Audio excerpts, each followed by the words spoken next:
Burung kenari terbang melayang hinggap sebentar di pohon jati. Sebelum kita melangkah panjang, izinkan saya perkenalkan diri.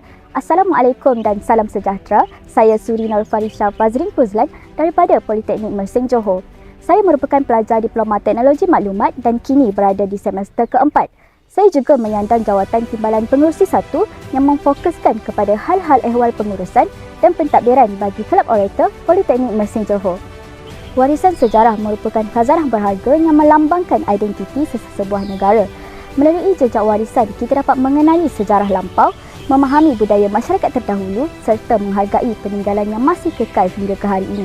Melalui video ini, saya akan membawa anda menelusuri salah satu tempat bersejarah yang terkenal di Malaysia iaitu A Famosa, sebuah tempat peninggalan yang mempunyai kisah dan nilai yang tersendiri.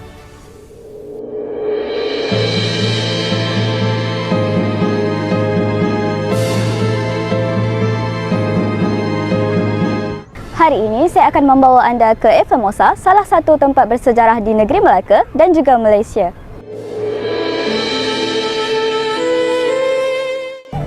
A Famosa merupakan kubu pertahanan yang dibina oleh Portugis pada tahun 1511 selepas menawan Melaka. Kubu ini dibina bertujuan untuk mempertahankan Melaka daripada serangan musuh, kerana pada ketika itu Melaka merupakan pusat perdagangan yang sangat penting di Asia Tenggara. Nama A Famosa membawa maksud yang terkenal dalam bahasa Portugis. Pada asalnya, kubu ini mempunyai tembok yang besar, menara kawalan, bilik simpanan senjata dan beberapa pintu masuk utama.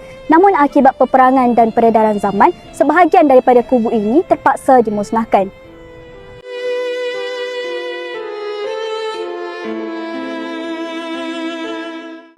Apa yang masih tinggal pada hari ini ialah pintu gerbang utama atau lebih dikenali sebagai Porta de Santiago. Walaupun hanya sebahagian kecil, namun ia tetap menjadi tarikan pelancong dan menjadi bukti penting sejarah penjajahan di Tanah Melayu.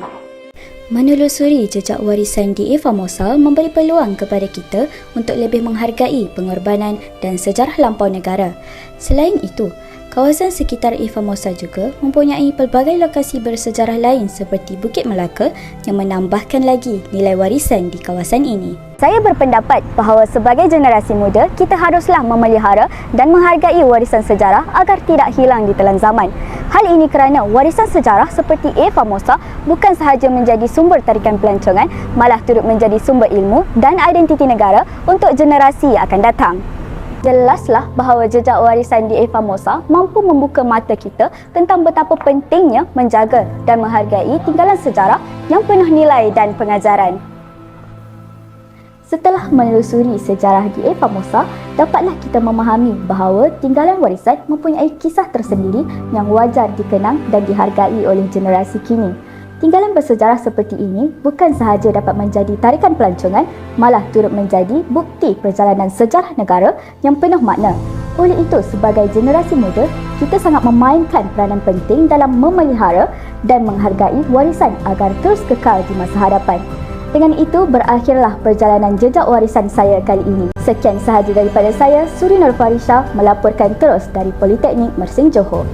Salam PMJ Terbang Tinggi.